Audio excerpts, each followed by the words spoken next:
Welcome back, dear friends, at Lit eCity YouTube channel, the one-stop destination for English learning resources.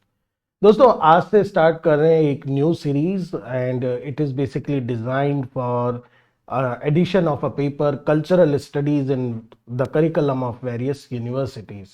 तो हमारा जो ये आज का पहला वीडियो है कल्चरल स्टडीज पर, it will be just like an introduction और इसके अंदर एक topic the objectives of cultural studies and also the basic theory of representation, उस पर हम इस वीडियो में बात करने वाले हैं। बैकग्राउंड कल्चरल स्टडीज का very interesting topic. So I hope ये सारा जो टॉपिक है, वीडियो है, आप लोगों के लिए बहुत काम का रहेगा। So let's start our today's topic.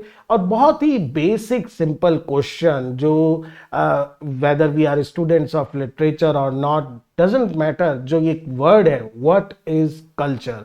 सो बहुत अलग अलग वे के अंदर डिफाइन किया गया है कल्चर को। In fact when we live in a society, जब हम एक समाज में रहते हैं, we can not escape this term culture. So what is culture? देखिए दोस्तों, जो कल्चर का कॉन्सेप्ट है या कल्चर की जो डेफिनेशन है, it has two broad distinction, दो बड़े बड़े अंतर हैं। एक मिड 20th सेंचुरी से पहले जिस चीज को कल्चर बोला जाता था, और एक आफ्टर 1950s जो कल्चर को समझा जाता है। They are two very different things.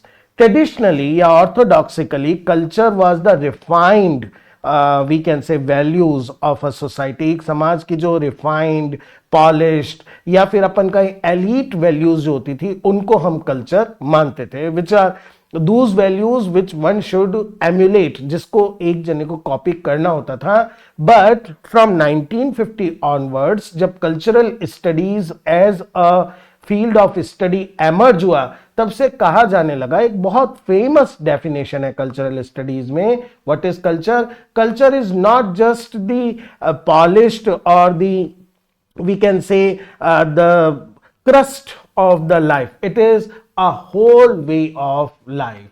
So culture is not just high art, literature, classical music or elite cultural products, जो ट्रेडिशनली माना जाता था कि कल्चर का मतलब होता है टेस्ट, या फिर जैसे मैथ्यू आर्नल्ड की अगर हम डेफिनेशन देखें, टी.एस. एलियट तक अगर हम देखें, तो दीज थिंकर्स, ये तो लिटरेचर से जुड़े हुए हैं, इवन जो सोशल थिंकर्स थे, उनके according culture was equivalent to taste, refined taste. एक ऐसा टेस्ट जिसके अंदर किसी भी तरह का डाइल्यूशन नहीं हो, किसी भी तरह का कंटेमिनेशन, उसके अंदर जरा सा भी कोई दोष नहीं होना चाहिए। But from 1950 onwards cultural studies में, जैसे one of the founders of this study Raymond Williams, उन्होंने क्या कहा? Culture is not extraordinary, culture is not taste, culture is not refined state, culture is ordinary and culture is everywhere. It is whole way of life. Culture is our everyday practice. Everyday practice का मतलब होता है what do we eat, हमारा food क्या है, food को लेकर हमारी प्रायोरिटीज क्या है, how do we dress, हम क्या पहनते हैं, what things influence us in these matters, which language do we speak and which language do we aspire to speak, क्या बोलते हैं, क्या बोलना चाहते हैं।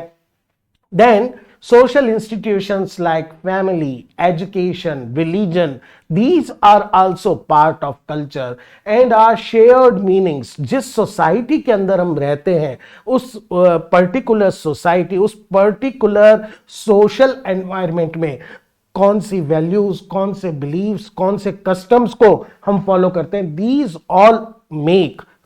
all are part of this term, this abstract concept culture. So अगर हम culture से आगे बढ़कर कल्चरल स्टडीज को डिफाइन करें, सो what is cultural studies? It is an interdisciplinary field. Interdisciplinary field का मतलब है ये एक ऐसा फील्ड ऑफ स्टडी है विच drawers its material, its objective, its resources from various fields of studies।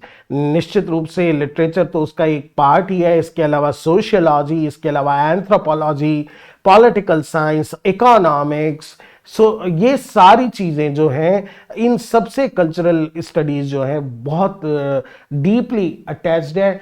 और ये कोशिश ये करता है, कल्चरल स्टडीज का जो एम है, why this emerge, is to understand, is to examine how culture is created, किस चीज को, किस कॉन्सेप्ट को, किस वैल्यू को, किस आर्ट को हम पार्ट ऑफ कल्चर मानने लगते हैं और किसको हम डिस्कार्ड करते हैं। कैसे कोई चीज अगर कल्चरल वैल्यू के अंदर आ जाए तो उसको मेंटेन किया जाता है, उसके पीछे की स्ट्रेटेजी, उसके पीछे का मैकेनिज्म क्या होता है, और कैसे कोई चीज ट्रांसफॉर्म होती है high culture to low culture या low culture to high culture. Very important, इससे भी ज्यादा इंपॉर्टेंट, ये जो हिडन, जो बीनीथ द सरफेस है, how power structure shape culture, किस तरह से जो पावर स्ट्रक्चर्स हैं वो कल्चर को शेप करते हैं, उनकी स्टडी की जाती है। और कल्चर एंड सोसाइटी के बीच का जो इंटर रिलेशनशिप है, किस तरह से बोथ अफेक्ट ईच अदर, दोनों एक दूसरे को किस तरह से अफेक्ट करते हैं, उसको स्टडी की जाती है। And very important point is meaning. Meaning is not so an innocent kind of thing, जो हम पहले भी देख चुके हैं, आयरनी वाले थियरी के अंदर भी हमने समझा था। Meaning is produced, it is constructed, it is not implied, ये कोई पैसिव चीज नहीं है, it is produced in our everyday life with our everyday ordinary actions. तो ये सारी चीजें कल्चरल स्टडीज के अंदर स्टडी की जाती हैं, इनको समझने की कोशिश की जाती है।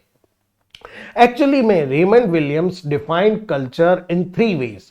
फर्स्ट, एन आइडियल कल्चर, जो हम मैथ्यू आर्नल्ड में देख चुके हैं, what is best ever thought, जिसको आज तक सोचा गया है, जो बेस्ट है, जो रिफाइंड है, जो बिल्कुल जिसमें से अपन कह सकते हैं कि परफेक्ट ह्यूमन कंडीशन की स्टेट को जो रिफ्लेक्ट करती है, that is culture, that is taste. Then documentary. Documentary is how we document it, how we record culture, body of intellectual and artistic works which reflect the culture of a particular society. लेकिन ये दोनों जो हैं, these are the passive ones, these are the abstract ones, these are the only theoretical one. The practical one, the social one, is the culture as a whole way of life, which includes everyday practices, beliefs and customs, जिसमें सब चीजें हमारी आती हैं, which we implicitly without knowing हम part होते हैं उस कल्चर का, न केवल उस कल्चर को जनरेट और प्रोपगेट करने के लिए, बल्कि उस कल्चर से खुद भी हम जनरेट होते हैं और मीनिंग को जनरेट करते हैं। We are the very important unit of that culture of a particular society. So ये 3 जो होते हैं कल्चर के, 3 अकॉर्डिंग टू विलियम्स 3 अलग अलग पार्ट हैं।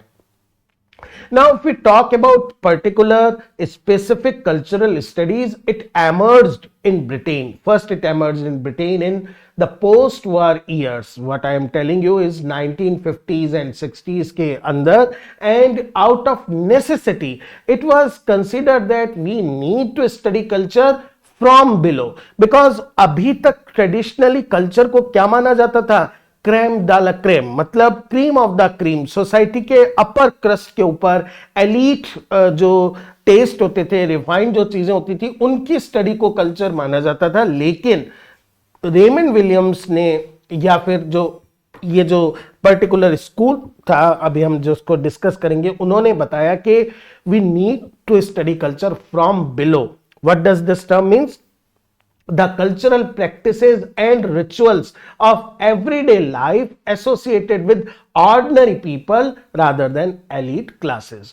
तो जो ordinary class, जो working class है, उनके ऊपर अचानक ध्यान गया और उनकी जो डेली रूटीन है, उनके जो बिलीव्स हैं, उनकी जो प्रैक्टिसेस हैं, उनकी जो language, dress code, eating habits, उन सब की स्टडी करने के लिए जो कोशिश की गई, इन्वेस्टिगेशन किए गए, that is part of cultural studies.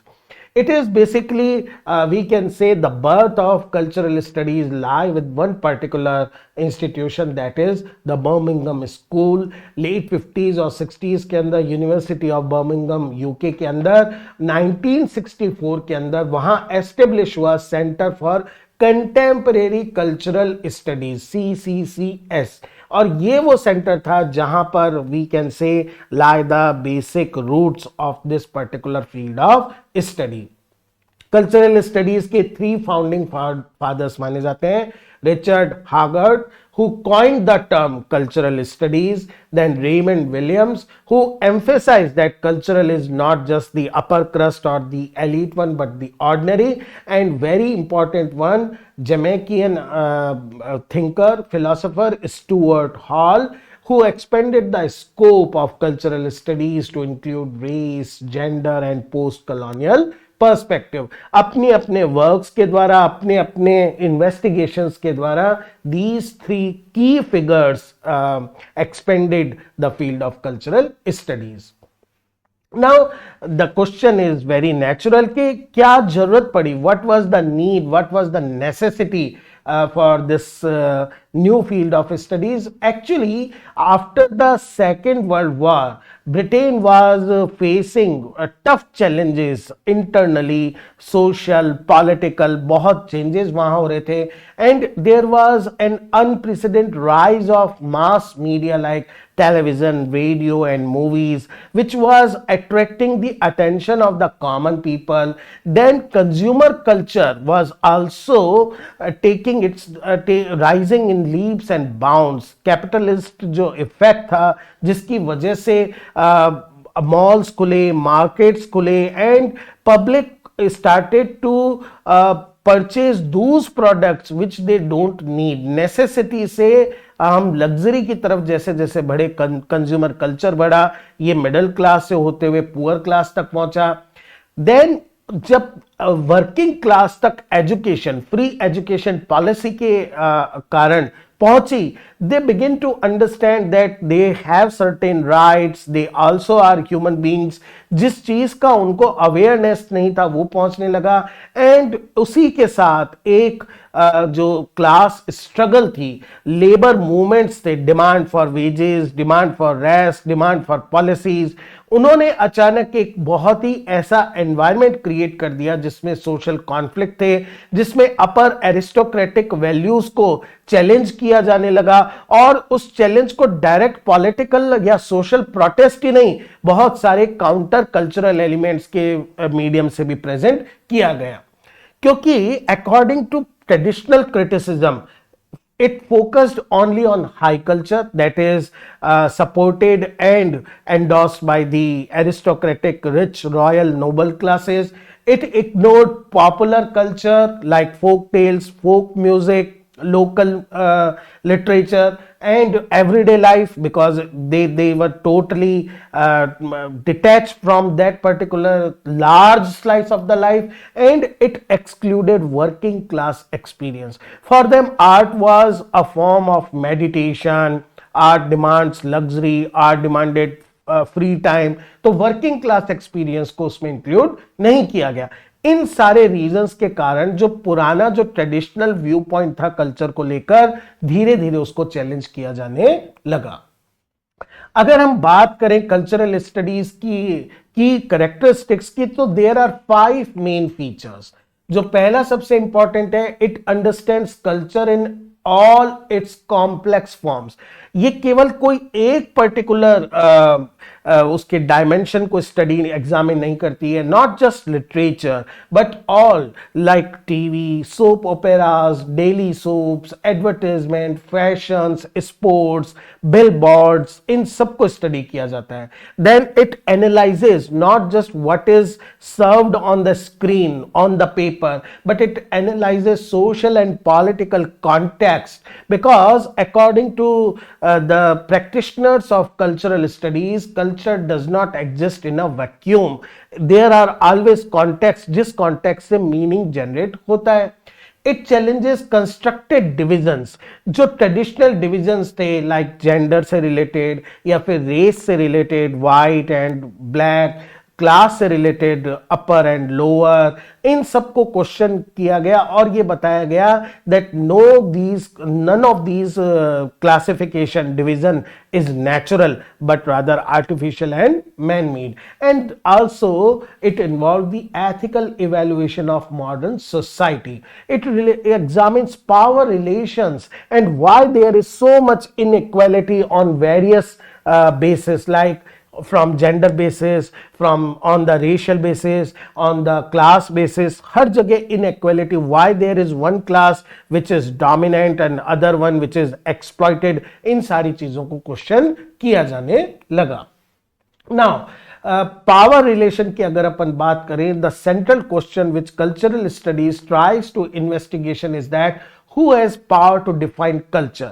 Culture को क्या चीज है और कौन सा इसका वैल्यू किस पर्टिकुलर चीज पर लागू होता है, ये डिसाइड करने का काम किसका है. So it examines basically how dominant group, those who have power, जिन्होंने ट्रेडिशनली पावर को ग्रेस्प कर रखा है, वो कैसे कल्चरल मीनिंग्स को कंट्रोल करते हैं. इसका मतलब ये हुआ, there are certain people, there are certain groups, there is a particular center which defines what can be included into cultural artifacts and what have to be discarded.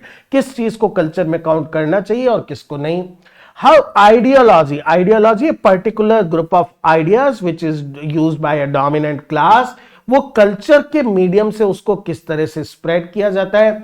How culture actually helps in maintaining inequality. ये थोड़ा सा ऐसा paradoxical बात कर लगती है कि culture जो हमेशा हाई वैल्यूज की बात करती है, एक्चुअल में वही कल्चर को यूज किया जाता है सोसाइटी के अंदर जो इनइक्वालिटी है उसको मेंटेन करने के लिए. और किस तरह से एक जो करंट पॉइंट है कि जो मार्जिन पर है, जिनको सप्रेस किया गया है, जिनको एक्सप्लॉइट किया गया है, वो they also try to resist, they also try to pose challenge. ये सारी चीजें कल्चरल स्टडीज के अंदर एग्जामिन की जाती है. अगर अपन इसी बारे में बात करें हाई और लो कल्चर डिवाइड की, जो ट्रेडिशनल डिवीजन है कल्चर का, वो कल्चर को दो पार्ट में डिवाइड करता है. हाई कल्चर जिसके अंदर works like works of literature जैसे कि शेक्सपियर या क्लासिकल म्यूजिक या fine arts, painting, sculpture, gardening, which is inaccessible to common people, to poor people. और लो कल्चर के अंदर mass, popular film, TV shows, folk songs which are rather cheap, which is easily accessible, उनको कभी भी high class के अंदर introduce नहीं किया जाता. But cultural studies rejects this kind of classification. Why? Because this division is elitist. It only gives access to the rich, aristocratic and the privileged one, and it excludes most people. वो कभी भी उस section के अंदर नहीं जा सकते. Indian context की बात करें अगर, पहली बात यू नीड मनी, सेकेंड बात you need a good education from a good academic institute, जो बहुत मेजॉरिटी ऑफ स्टूडेंट्स के लिए एक्सेसिबल नहीं है. And then their point is popular culture has equal validity because it is also expression. In fact, it is expression of the majority of the voices. So you cannot say it is cheap, it is without culture, it is without values. And both high culture and low culture or pop culture, they reflect social values. Though they reflect different social values, sometimes opposite social values, but both reflect social values and both need to be studied. So cultural study basically aims to understand culture in all its complex forms, and its main focus is on pop culture or popular culture like films, music, fashion, television, everyday practices, media, text and representation. And it relates how wider systems of power, which includes religion, which includes politics, which includes gender studies, they are associated with social, gender, sexuality, race, ethnicity, even national identity. ये सारी चीजें किस तरह से culture को define करती हैं और कल्चर इनको कैसे मेंटेन करने की हेल्प करती है, ये सारी चीजें इसमें स्टडी की जाती है. Now we come to a very important topic, objectives of cultural studies. What are the objectives of cultural studies? अगर हम बात करें, so basically पहला जो major objective है, that is political criticism and social change. मैंने आपको बता ही दिया कि cultural study is a site, it is a place, both study and analysis and political criticism. किस चीज का? जो एग्जिस्टिंग पावर स्ट्रक्चर है, जिसके अंदर एक के पास सेंटर है, दूसरा मार्जिन के ऊपर है, एक के पास पावर है, दूसरा पावरलेस है, इनइक्वालिटी का जो रीजन बनता है और इनजस्टिस जिसके कारण होता है, उन सबको स्टडी करके ये एक्सपोज करती है इस इनबैलेंस को and provide means for political and social change. And similarly, जो ये तो बात हुई पॉलिटिकल की, जो constructed man made artificial divisions है उनको एक्सपोज करती है और क्वेश्चन करती है नॉलेज जो है regarding categories like natural versus cultural. So natural is wild and savage, cultural is social and polished, high culture versus low culture, elite versus popular, mass versus classes. इस तरह के जो आर्टिफिशियल क्लासिफिकेशन है उनको study करके question करती है। Third objective is to examining cultural practices and power.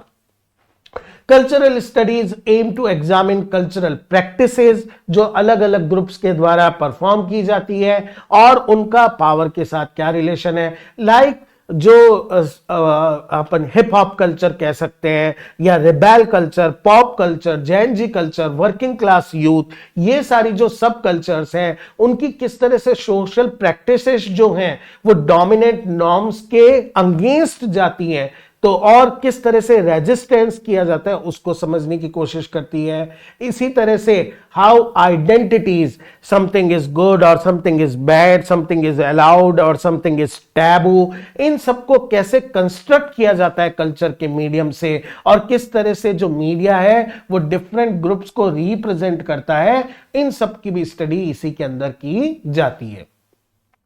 Representation से क्वेश्चन उठता है कि व्हाट इज रिप्रेजेंटेशन, रिप्रेजेंटेशन होता क्या है। एक्चुअली में friends, Stuart hall who was a pioneer of cultural studies, he argued that meaning is not inherent in things themselves, rather meaning is constructed, हम meaning को create करते हैं।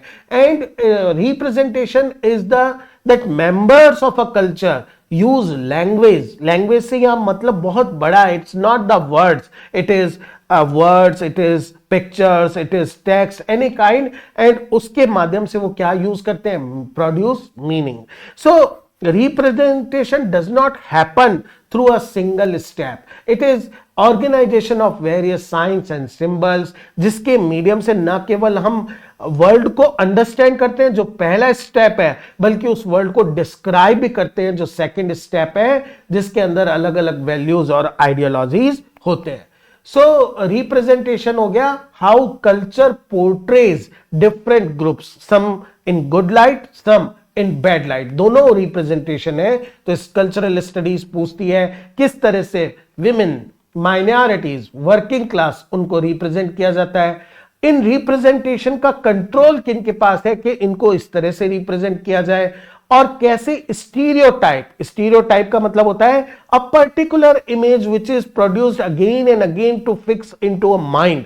जैसे mother की स्टीरियोटाइप इमेज, एक फादर की, एक रिबेल किड की, एक फैशन, एक विलेज बिम्बेट की, ये सारे स्टीरियोटाइप्स हैं। एक साउथ इंडियन पर्सन की, एक नदर्न इंडियन की, एक सिख की। अगर आप देखेंगे तो you will find that certain values, certain dress code, certain eating habits, certain way of speaking, they are repeated again and again in movies, in TV, in literature. This is called stereotyping. और किस तरह से कुछ voices को silence कर दिया जाता है। तो इसके लिए Stuart hall 2 systems of representation की बात करते हैं। पहला जो सिस्टम है वो है कॉन्सेप्चुअल मैप, जो केवल मेंटल रिप्रेजेंटेशन होता है, what is happening inside our head, जो हमारे दिमाग में हो रहा है।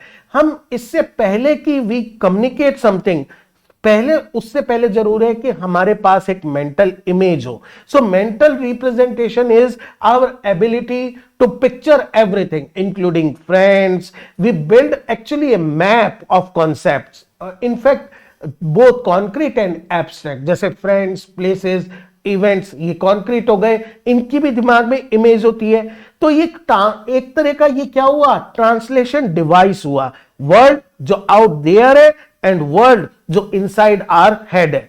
हम कभी भी मीनिंगफुली इंटरप्रेट नहीं कर सकते एक फिजिकल ऑब्जेक्ट को जब तक कि उसकी कॉरस्पॉन्डिंग कॉन्सेप्ट हमारे माइंड के अंदर नहीं हो। फॉर एग्जाम्पल, हमने हाथ के अंदर एक मोबाइल ले रखा है, तो ऑब्जेक्ट तो फिजिकल ऑब्जेक्ट है, लेकिन माइंड के अंदर एक रिकॉग्निशन है, एक मैप है that it is not just an object, a metal plastic device, but it is a phone, a smartphone, a camera, a texting device. So that is why ये mind का एक बनाया हुआ फिक्शनल वर्ल्ड है, तो जिसके medium से इस वर्ल्ड को हम समझने की कोशिश करते हैं। अब सेकंड सिस्टम जो होता है वो है सोशल प्रोसेस, जिसके अंदर जब हमारे दिमाग में कॉन्सेप्ट आ जाता है वो तब तक यूजलेस है अगर हम इसे ट्रांसलेट नहीं कर सकते इस फॉर्मेट में जो दूसरे समझ सकें। ये system words, sounds, images, gestures, इन सबको यूज करता है हमारे मेंटल मैप के जो कॉन्सेप्ट्स हैं उनको रिप्रेजेंट करने के लिए। And for this we use shared set of signs to represent our concept. तो हमारा जो प्राइवेट थॉट है वो क्या बन जाता है, पब्लिक मैसेज बन जाता है। तो दो तरह से ये रिप्रेजेंटेशन का सिस्टम काम करता है। सो बेसिकली रिप्रेजेंटेशन मैटर क्यों करता है, बिकॉज इट क्रिएट्स रियलिटी। अगर हम बेसिकली रिप्रेजेंटेशन किस तरह से करते हैं वो अफेक्ट करता है क्या हम उन चीजों से समझते हैं और कैसे उनको एक्सपीरियंस करते हैं। It shapes our identity, our sense of self, हम क्या हैं, हम what do we feel, our role in this world, it is formed through representation. It involves power. Struggles over representation are struggle of meaning and power. किस particular concept को कैसे represent किया जाता है। इंडियन कॉन्टेक्स्ट में वापस से देखें, वेजिटेरियन एंड नॉन वेजिटेरियन का जो डिबेट है, तो नॉन वेजिटेरियन को कैसे रिप्रेजेंट किया जाता है, तो पावर कौन लेता है, रिलीजन को कैसे रिप्रेजेंट किया जाता है, सेक्सुअलिटी को कैसे रिप्रेजेंट किया जाता है, इंग्लिश लैंग्वेज, इंग्लिश लिटरेचर को कैसे रिप्रेजेंट किया जाता है। अगर डिबेट चल रही हो इंग्लिश स्पीकिंग इज गुड और हिंदी स्पीकिंग और लोकल डायलेक्ट, तो ये सारी चीजें। एंड मोस्ट इंपॉर्टेंटली, अगर एक बार एक पर्टिकुलर रिप्रेजेंटेशन और मीनिंग का कॉम्बिनेशन सेट हो गया, it is not for ever, it can always be challenged, it can always be changed, so meanings are never finally fixed. इसी से रिलेटेड एक इंपॉर्टेंट जो कॉन्सेप्ट जुड़ा हुआ है that is of ideology, system of ideas that justify power structures. So ideology कैसे काम करती है, it make certain views seems natural और कॉमन सेंस। जैसे मैंने अभी आपको बताया, इंडियन कॉन्टेक्स्ट के अंदर देखें तो ऐसा लगता है कि vegetarian food is natural for human beings, so it is certain views, या फिर learning English is making your social and career wise your life easier, so it seems very natural and it hides whose interests are being served, जिनके कारण, जिनके पास इस particular view के कारण power जा रही है या जो पावर को मेंटेन कर पा रहे हैं वो अपने आप को इस आइडियोलॉजी के पर्दे के पीछे रखते हैं। And it works through culture, media, education, जिसके लिए आजकल मार्क्सिस्ट टर्म प्रोपेगेंडा का यूज हम करते हैं। So according to Stuart Hall, ideology tries to stop the slide of meaning, means meaning जो लगातार चेंज हो सकता है, आइडियोलॉजी उसको रोककर फिक्स कर देती है कि इस पर्टिकुलर इमेज का केवल यही मीनिंग हो सकता है and that is it's final definite truth. तो आइडियोलॉजी का ये फंक्शन होता है। For example, women belong at home एक पेट्रियार्कियल आइडियोलॉजी का एक कॉन्सेप्ट है जिसके पीछे एक पेट्रियार्कियल सेल्फिशनेस, इनसिक्योरिटी छुपी हुई है, लेकिन उसको ये कहने के बजाय रिप्रेजेंट किया जाता है दे आर होम मेकर। अगर औरत घर में नहीं है तो घर नहीं है। तो ये basically these images, these movies, cultures, values are used to fix a particular slide of the meaning. So next question is, what is pop culture or popular culture?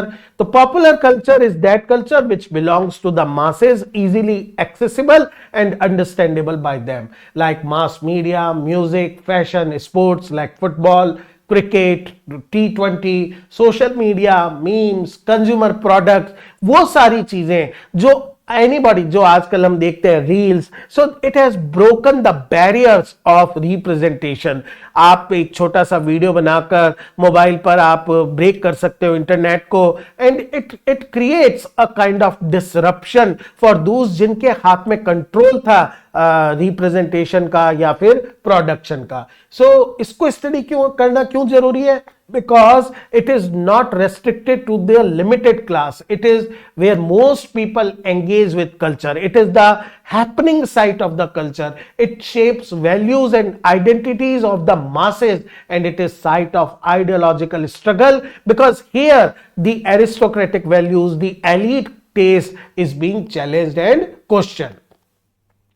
The next important point here is subculture. So what is subculture? Groups with distinct cultural practices, और कौन सी cultural practices which are not approved by the high culture or the refined taste people. Cultural studies tries to examine how youth create alternate identities. For example, अगर India के अंदर, northern India के अंदर long here for mails was restricted, तो किस तरह से लंबे बाल रखना, या फिर गर्ल्स का जीन्स पहनना, बाइक चलाना, all these things are part of subcultures. They try to resist dominant culture and they use style as rebellion. Their fashion, their music, language, eating habits, everything they use, they try to create a kind of counter culture or an alternative culture which tries to put a challenge to the elite class or to the high taste. So subculture use style to challenge mainstream values. तो दोस्तों, ये थे आज के video के main concept. I hope बहुत interesting video था, relevant video है, and we can see it, feel it everywhere. Very soon we will upload the next video in this series and try to understand some more concept. Keep watching, keep supporting. Thank you friends.